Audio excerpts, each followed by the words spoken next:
Marc Rochet, bonjour. Alors, Bonjour. pour ceux qui ne vous connaissent pas, je vous présente. Vous êtes président d'Air Caraïbes et aussi de French Bee. Je vous ai quitté avant l'été plutôt confiant, et puis au final on s'est rendu compte que les États-Unis avaient mis un peu plus de temps à rouvrir, et puis les DOM un peu impactés de nouveau par la pandémie. Est-ce que vous pouvez maintenant me dresser un état des lieux des deux compagnies au sortir de l'été?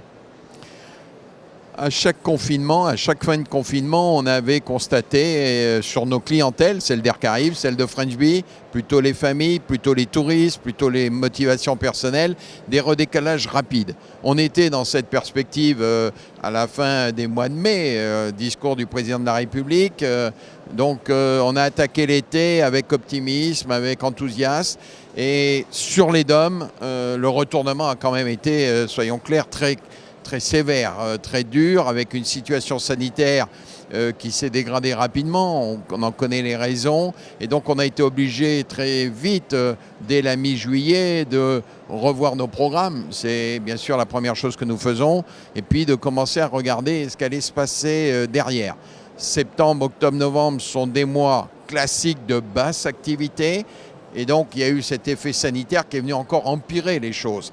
Bon, alors néanmoins, il faut en tirer deux enseignements. Le premier, c'est que des compagnies comme les nôtres, comme Air Caraïbes, comme French Bee, compagnies privées, s'adaptent très rapidement. Donc on s'est adapté, on s'est reprotégé en quelque sorte.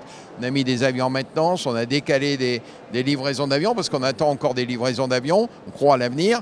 Et puis deuxièmement, on s'est préparé à la suite en se disant, bon, ben ça redémarrera. Alors on est là à ce salon début octobre, il y a du frémissement. Ce n'est pas encore le retour à une très forte demande.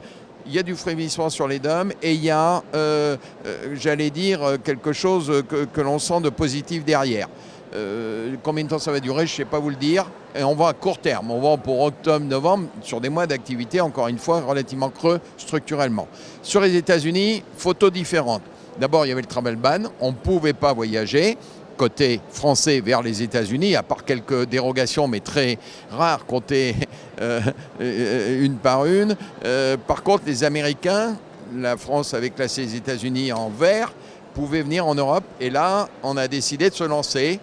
On a démarré des vols French Bee sur New York le 14 juillet.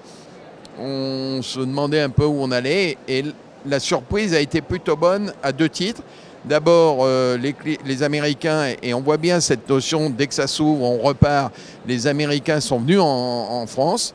On a fait des remplissages à 58-59%, alors qu'on ne vendait rien du côté français, donc que sur la moitié du marché total. Puis deuxièmement, on a eu une très bonne surprise du côté cargo, puisque nous utilisons l'A350, gros porteur cargo. On a transporté beaucoup de choses vers les États-Unis. Donc somme toute, on n'a pas perdu d'argent, on n'a pas gagné. Mais c'était pour nous la façon de se tenir prêt. Aujourd'hui, il y a le livre du Travel Ban, début novembre, quel jour, on n'en sait rien. Mais on est prêt, on va remettre à la fois des vols supplémentaires sur New York jusqu'à la fin de l'année, et puis rebasculer sur San Francisco, notre escale vers Tahiti, parce qu'aujourd'hui, on se posait à Vancouver. Donc, un peu d'espoir, un peu de frémissement. On est toujours debout, on est toujours prêt à se redévelopper. Je l'ai dit, on attend encore 2 A350, vraiment un avion superbe pour la fin de l'année. Donc l'espoir est là. Donc vous en avez parlé, je vais vous demander de repréciser un peu. Pendant quelques temps, vous ne pouviez pas passer par les États-Unis pour voler vers Papeete. Là maintenant, d'ici quelques semaines, ça va être possible à nouveau, non seulement pour les voyageurs de faire un stop à San Francisco, mais aussi pour les voyageurs américains de voyager vers la Polynésie française. Alors c'est ce que nous espérons.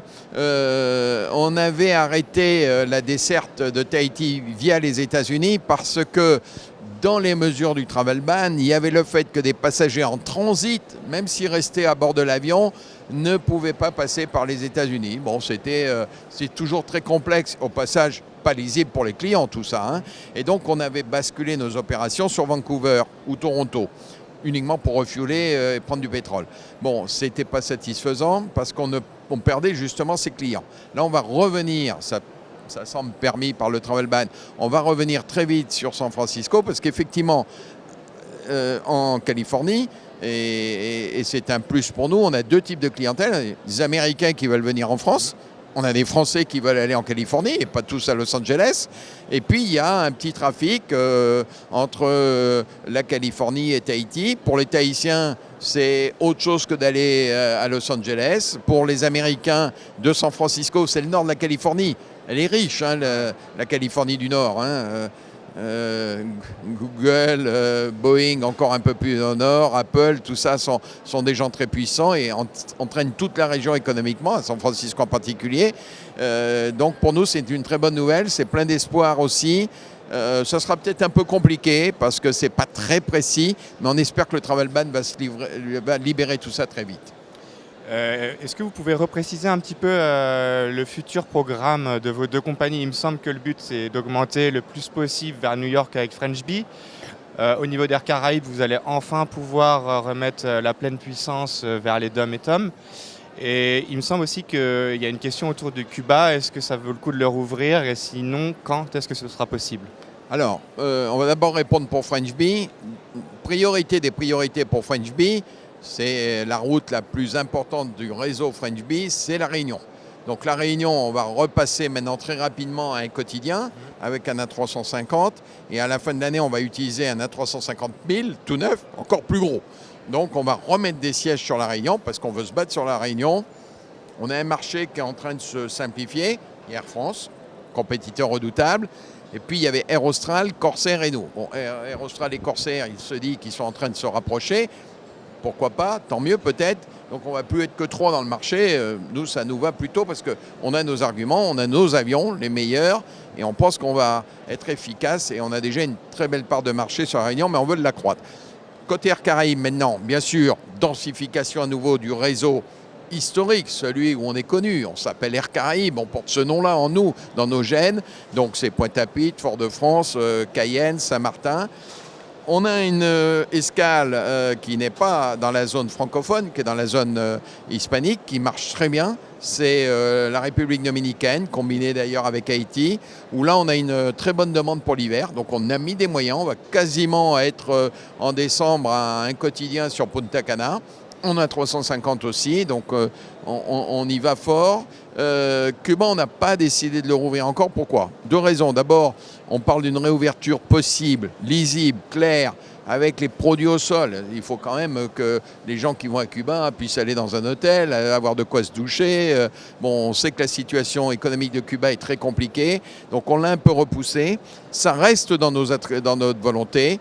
Est-ce qu'on le démarrera avant Noël? Je ne crois pas. Est-ce qu'on le redémarrera quand même en 2022? Tout à fait. Et puis Air Caraïbes a encore d'autres projets dans la région. Et donc dès qu'on en aura la conviction intime que tout ça c'est reparti et on le pense, on ouvrira de nouvelles destinations. Merci beaucoup Marc Rochet.